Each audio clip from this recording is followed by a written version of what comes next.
जम्मू कश्मीर में होमलेस या लैंडलेस जो लोग हैं अब उनको 5 मरले का प्लॉट जम्मू कश्मीर की सरकार आवंटित करने जा रही है। आपको बता दें एडमिनिस्ट्रेटिव काउंसिल में ये फैसला लिया गया है कि जम्मू कश्मीर में जो अवाम जिसके पास अपना जो घर नहीं है और घर बनाने के लिए उसके पास ज़मीन नहीं है उन्हें 5 मरले का प्लॉट सरकार देगी।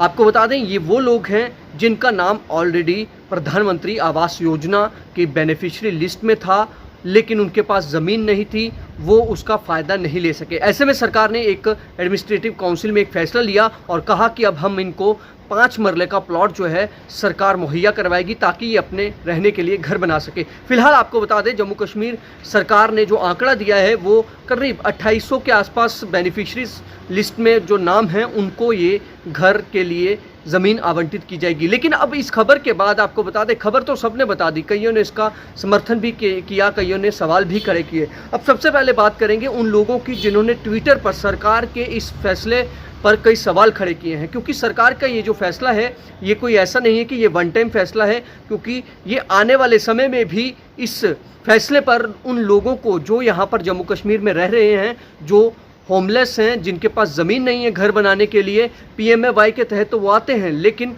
उन्हें सरकार इस फैसले के तहत ज़मीन आवंटित कर सकती है। तो इससे कई सारी चीज़ें निकलकर सामने आती हैं और इस खबर के कई मायने हैं। सबसे पहले ये ट्वीट देखिए। इस ट्वीट में ये महाशय लिखते हैं कि who are landless in JK, only outsiders who were not eligible earlier and are now being settled for political dividend by BJP. LG and his administration is a means to an end। यानी कि इन्होंने साफ कह दिया कि कौन है जम्मू कश्मीर में जो लोग एलिजिबल हैं। उसके बाद आप एक ट्वीट और देखिए। इस ट्वीट में सीधे लिख दिया है कि आखिर ये कौन है, यूपी बिहार वालों को बसाने की साजिश है, ये लिख दिया गया है।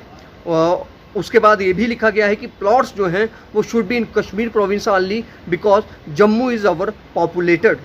ये लोगों की अपनी अपनी प्रतिक्रिया है। लोग पूछ रहे हैं कि आखिर ये लोग कौन होंगे।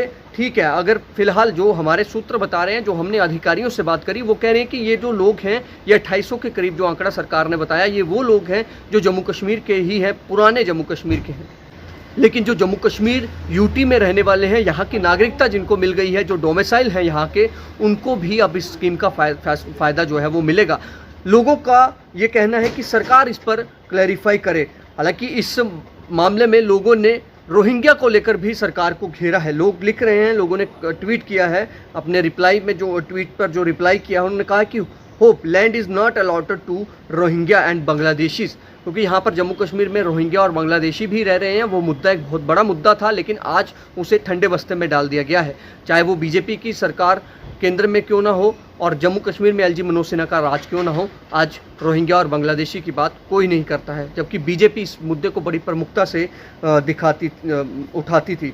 उसके बाद ये भी एक और गगनदीप कामरा जो हैं वो ये लिख रहे हैं कि you are going to settle Rohingyas here just for the vote bank. BJP doesn't know anything beyond that, your party is the party of hypocrites not tiger. इसके बाद ये भी लिखा गया है, सरकार का कई लोगों ने इसका स्वागत भी किया है। उन्होंने कहा है कि एक और उसके बाद एक और ये ट्वीट आप देख लीजिए बिंदुसारा का। ये ट्वीट है, are this people from JK only और आउटसाइडर भी हैं, कि आखिर ये कौन लोग हैं। उसके बाद एक आई एम सैयद इसरार, इन्होंने लिखा है, we appreciate your decision, thanks for your significant move. और उसके बाद ये लिखा है, by J&K they mean Jammu province.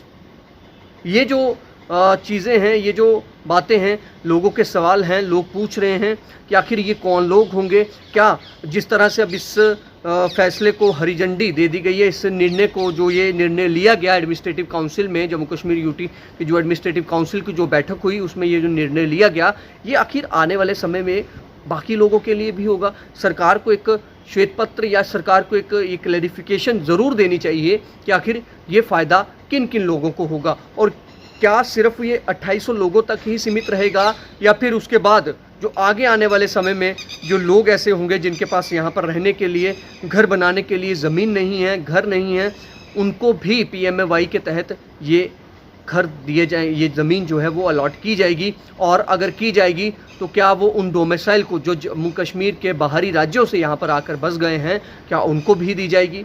ये जो है एक अब संशय बरकरार है, एक आशंका है कि आखिर ये कौन लोग होंगे।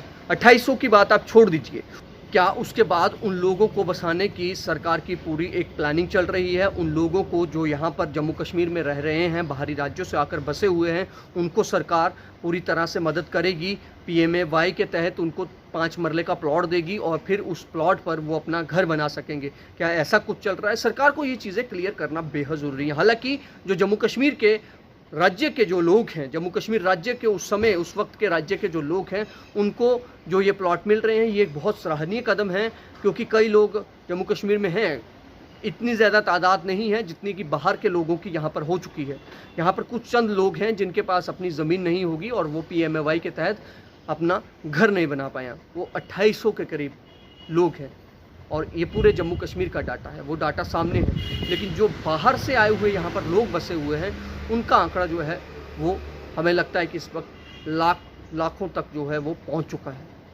तो क्या सरकार इस पर कोई क्लैरिफिकेशन देगी या फिर ये एक तरह से इसी तरह से संशय जो है वो बरकरार रहेगा? और आने वाले समय में देखेंगे कि इस निर्णय का फ़ायदा उन लोगों को भी होगा। फिलहाल देखते रहिए जम्मू संवाद। नमस्कार।